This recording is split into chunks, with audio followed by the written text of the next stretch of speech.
ይቺ ዓለም ደካማ ወንዶችን አትጎዳም፣ ደካማውን አትገልም። ምክንያቱም ረስታቸዋለችና ቦታ አትሰጣቸውምና።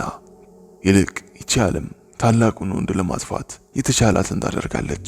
ነገር ግን ስጋውን ልትወስድበት ትችል ይሆናል። ያ ጀግና ሰው ሞትን አሸንፎ በስራው በስሙ ሲወደስ እስከ ዓለም መጨረሻ ይኖራል። ታላቅ ለመሆን አይደለም የምታስበው፣ እውነተኛ ወንድ ለመሆን ነው አይደለም የምታስበው።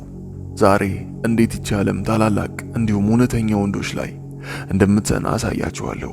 እውነተኛ ወንዶች አርጅተው አይሞቱም፣ ምክንያቱም ይቺ ዓለም አትፈቅድላቸውምና። እንዴት ዓለም እንደታገለቻቸውና ያደረጉትን የማይሞት ጀብድ ነግራችኋለሁ። ይህን ታሪክ የምነግርህ ታላቅ ወንድ ለመሆን እንዳታስብ ላደርግህና ዓለምን እንዳትፈራ አልነበረም። ይልቅስ ታላቅነትን ከእውነተኛ ወንዶች ተምረህ ይቺን ዓለም እንድታሸንፍ በሚል ነው። እስከ መጨረሻው ተከታተለኝ። ለቻናሉ አዲስ ከሆናችሁ የሰብስክራይብ እና የደውል ምልክቷን ተጫኗት። የደውል ምልክቷን ስትጫኑ ቪዲዮ በተለቀቀ ሰዓት ቶሎ ይደርሳችኋል። የደውል ምልክቱ እንደበራ እርግጠኛ ሁኑ። አንደኛ፣ ቼ ጉቬራ። ስሙ ኤርኔስቶ ቼ ጉቬራ ይባላል። ተወልዶ ያደገው በአርጀንቲና ውስጥ ነበር። ቼ ጉቬራ ዩኒቨርሲቲ ገብቶ ሕክምና ያጠና ነበር። ይሁንና ሕይወቱ የምቾትና የተድላ ነበር። ቼ ጉቬራ ከልጅነቱ ጀምሮ በጭንቅላቱ ውስጥ አንድ የሚመላለስ ጥያቄ ነበር። ያም ጥያቄ የህይወት ትርጉሙ ምንድነው? ለየትኛው ነገር ብኖር ነው ህይወቴ ትርጉም የሚኖረው ብሎ ራሱን ይጠይቅ ነበር። ከዕለታት አንድ ቀን በሳይክል እየተጓዘ ሳለ ሕፃናት ተርቦ ሲያለቅሱ ይመለከታል። ሰዎች ባሪያ ሆነው በግፍ ያለ እረፍት ማዕድን ሲያወጡ ተመለከተ። የገብጋባ መሪዎች ስግብግብነት ድሃዎችን በሽተኛ የተራቡ አደረጋቸው፣ ነፃነታቸውን ነፈጋቸው። ከሁሉ ባለፈ ደግሞ እነዚህ የሚጨቆኑት ምስኪኖች ጭቆናውን አሜን ብለው መቀበላቸው ነበር። ዶክተሩ ቼ ጉቬራ ይህንን ተመለከተ። በዚህ ቅጽበት ነበር አማጺው አብዮተኛ ቼ ጉቬራ የተነሳው። ቼ የጥያቄውን መልስ አገኘ። ህይወት ትርጉም የሚኖራት ለሌላ ሰው ስንኖር እንደሆነ ገባው። የህይወቱን ዓላማ የተጨቆኑትን ሰዎች ነፃ ማውጣትን አደረገ። ለነዛ ምስኪኖች ከለላን ሆነ። ቼ የሕክምና ትምህርቱን ትቶ ሸፈተ። መሳሪያ በመያዝ ጨቋኞቹን ተዋጋ። ከፊደል ካስትሮ ጋር በመተባበር ጨቋኙን የኩባን መሪ ፈነቀሉ። ኩባን ነፃ አደረጉ። ካስትሮ ለቼ ጉቬራ ስልጣንን ሰጠው። ሀገሪቱን ከሱ ቀጥሎ ቀጥለት አድርጎ እንዲመራ ለቼ ጉቬራ ተውለት። ቼ ግን ስልጣን ላይ መቀመጥ፣ ስልጣን ላይ መቆየት አላሻውም። ከጥቂት ዓመታት በኋላ ወደ ውጊያው ተመለሰ። ጨቋኞች ያሉበት ቦታ እየሄደ መዋጋት፣ የተጨቆኑትን ነፃ ማውጣቱን ቀጠለ። ግን ቼ ጉቬራ ይህ ድርጊቱ የጨቋኞችን አይን ውስጥ ጣለው። እሱን ለመግደል የዓለም መንግስታት ተባበሩ። ከዕለታት በአንዱ ቀን በውጊያ ውስጥ እስከነ ሕይወቱ ይማረካል። አሰሩት፣ እናም በጥይት ደብድበው ገደሉት። ቼ ሲሞት ወጣት ነበር። እነዚህ ጨቋኞች እሱን ብቻ በመግደል ሊያስቆሙት የሚችሉ ነበር የሚመስላቸው። ግን እሱ ቢሞት የእሱን ታሪክ ያነቃቃቸው ብዙ አብዮተኞች ተነስተዋል። ብዙ ቼ ጉቬራዎች ተነስተዋል። ዓለም በሞት ልታስቀረው ተነሳች። ይሄ ጀግና ወንድ ግን የእሱ ሥራ ሞቶ ራሱ እንኳን ዓለምን ማሸነፍ ችሏል። ቼ ጉቬራ የአብዮተኝነት ለጭቆና አልገዛም ባይነቱ አሁንም ሲዘከር ይኖራል። አሁንም እንደ አብዮት ተደርጎ ይወሰዳል። ሁለተኛ፣ ዊሊያም ዋለስ። ስኮትላንድ በእንግሊዝ አመራር ስር የወደቀች ሀገር ነበረች። ሁሉም የእንግሊዝን አመራር ተቀብለው ነበር ከዊሊያም ዋለስ በስተቀር። ዊሊያም ዋለስ ለንጉሱ ኤድዋርድ ለኢንግላንዱ ንጉስ አልገዛም፣ አልሰግድም ብሎ የእንግሊዝን አገዛዝ አጥብቆ ይቃወማል። ዊሊያም የስኮትላንድ ተራ የሚባሉ ወጣቶችን አሰለጠነ። በመሳሪያ ብቻ አልነበረም፣ በድፍረትም እንጂ። እነዛን ወጣቶች አሰልጥኖ ታላቋን እንግሊዝ ወጋ። በስተርሊንግ ድልድይ እንግሊዞችን ተዋግቶ አሸነፋቸው። ስኮትላንዶችን ነፃ ወጣቸው።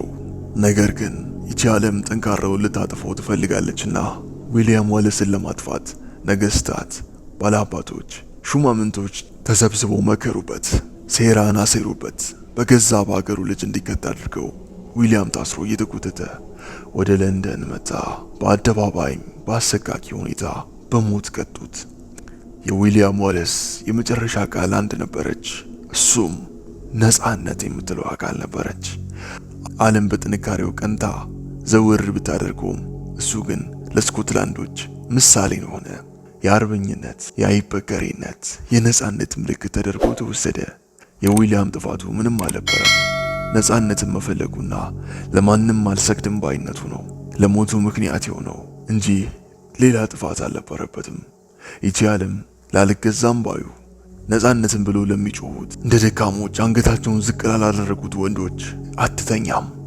ምናልባት ስጋቸው ልትዋጋ ትችላለች፣ ነገር ግን ነፍሳቸውን መቼም ወራ አትይዝም፣ መቼም አትገዛውም። ሶስተኛ በላይ ዘለቀ። ጣሊያን ኢትዮጵያን ድጋሚ ስትወር ኢቭን ንጉሳችን ጃንሆይ ራሱ ይቺን ሀገር ጥለው ሄደው ነበር። አርበኞች የጣሊያንን አገዛዝ መቀበል ጀምረው ነበር። አብዛኞቹ የጣሊያንን አገዛዝ አሜን ብሎ ሲቀበሉ፣ ነገር ግን አንድ ከጎጃም ያለ ወጣት ይህን አገዛዝ እምቢ ብሎ ተቃውሞ ነበር። ኢትዮጵያ ከወራሪው ጣሊያን ነፃ ለማውጣት ገበሬዎችን፣ መነኩሴዎችን፣ ኢቭን ጦረኞችን አሰልፎ በአንድ ባንዲራ ስር አዋግቷቸው ነበር። የዛ የባንዲራው ስም ሞት ወይም ነፃነት ይሰኛል። በደፈጣ ውጊያም ያህለው አልነበረም። በውጊያ ቆይተው በላይ ዘለቀ ለጣሊያኖች የምጥ ጊዜን ሰጣቸው። ኢቭን የሱን ስም ሲሰሙት ይርበተበታሉ፣ ይፈራሉ፣ ይሸሻሉ። ከሱ ጋር የሚዋጉት ደግሞ ሞራልን ይሆናቸዋል። ሲበዛ ጀግና ነበር። ለነፃነት ብሎ የተዋጋ፣ ሌሎቹ ሲሸሹ እሱ ደረቱን ለጥይት ሰጥቶ የታገለ፣ በውጊያ ስልቱ የበሰለ አይደለም የሀገሬው ሰው ጠላቶቹ ራሱ የሚመሰክሩለት የጀግናው ጀግና የሆነ ሰው ነበር በላይ ዘለቀ። ጎጃምን ነፃ ያወጣ፣ ጦርን ያለፈራ፣ ደሙን ያፈሰሰላት ሀገሪቷን ከጠላት የጠበቀው፣ ለጠላቶች እጁን ያልሰጠው ጀግና መሪ ግን በሀገራችን ሰው ተመሳሳይ ደም የሚጋራ በአንድ ሀገር ሰው ተከድቶ መሞት እጅግ ያሳዝናል፣ እጅግ ያሳዝናል። በላይ ዘለቀ የወንዶች ወንድ ነው። እሱ የፖለቲካ ሰው አልነበረም። እሱ የተግባር ሰው ነው። ጣሊያን ከ5 ዓመት ወረራ በኋላ ሀገራችንን ለቃ ሄደች።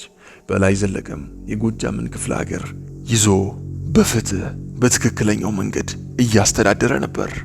ጃንሆይ ከሸሹበት ተመለሱ። እንደ ቀድሞ ኢትዮጵያ አንድ መሪ ሊመራት ይገባል ብለው ሁሉንም ግዛት በራሳቸው ስር ለማድረግ ተነሱ። ጀግናው በላይ ዘለቀ ግን እምቢ አለ። የሱ አቋም ኢትዮጵያን መምራት ያለበት በጦርነቷ ጊዜ፣ በጭንቋ ጊዜ የተዋጋላት ተዋግቶ የጠበቃት እንጂ ጦርነቱ በደረሰ ጊዜ ሸሽቶ ጦርነቱ ሲያበቃ በሚመጣ ንጉሥ አትመራም አለ። የጃንሆይንም መልእክተኞች አዋርዶ መለሳቸው። የታሪክ አዋቂዎች እንደሚሉት ከሆነ ጃንሆይ በበላይ ዘለቀ ይቀኑ ነበር።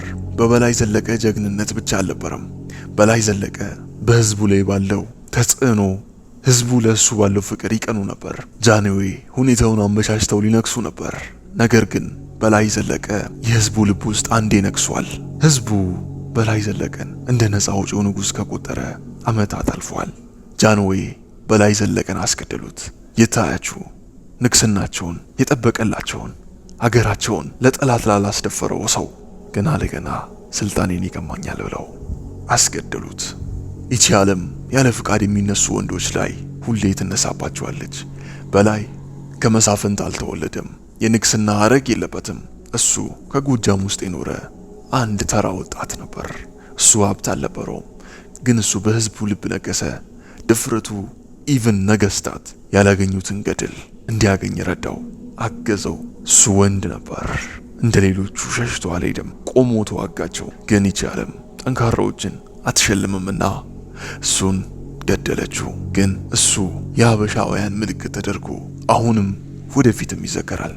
አራተኛውና የመጨረሻው የናዝሬቱ ኢየሱስ ክርስቶስ ለዚህ ትልቅ ምሳሌ ነበር። ጥላቻን በሚሰበክበት ዓለም እሱ ድፍን ዓለምን ተቃውሞ ፍቅርን መረጠ። ጨለማ ባጠቆራት ዓለም መጥቶ እሱ ብርሃንን ሰጠን። አሁን ሰላም፣ ፍቅር፣ እኩልነት የሚባሉ ነገሮች በይፋ ሆነው ሁሉም ሰው ኤክስፒሪየንስ ያደረጉት በሱ ምክንያት እንደሆነ መርሳት የለብንም። ጥፋት አልነበረበትም። ለንጽህናው ማንም መስካሪ አያስፈልገውም። መልኩ ብቻ ምስክሩ ነበር። ጲላጦስ ጋር ለፍርድ ባቆሙት ጊዜ ለፍርድ ሲቀርብ እንኳን ጲላጦስ ክርስቶስን በመመልከት ብቻ ንጹህ እንደሆነ ተናግሯል። ወንጀለኛ እንዳልሆነ ያለማንም መስካሪ ጲላጦስ አውቆት ነበር። ክርስቶስ የተሰቀለበት ብቸኛው ምክንያት ጲላጦስ ስልጣኑን እንዳያጣ ስለፈራ ብቻ ነው። የሱ ጥፋት ይሄ ነበር። ጥላቻን አስቀርቶ ፍቅርን መለወጥ፣ የተራበውን ማብላት፣ የተጠማውን ማጠጣት፣ ያለቀሱትን ማጽናናቱ ነበር እንደ ወንጀል የቆጠሩበት። ይታያችሁ ደካማውን፣ ዘራፊውን፣ ደፋሪውን፣ ወንበዴውን በርባን ነፃ ወጡት። ክርስቶስን እንዲሰቀል ግን አደረጉት። ዓለም እንደዚህ ናት። ደካማውን ትመርጣለች፣ ደካማውን ትሸልማለች። ደካማ ስለሆነ ብቻ። ብርቱውን ኃያሉን ግን ታላቅ ባለ ራእዩን ደግሞ ሰብራ ትጥለዋለች።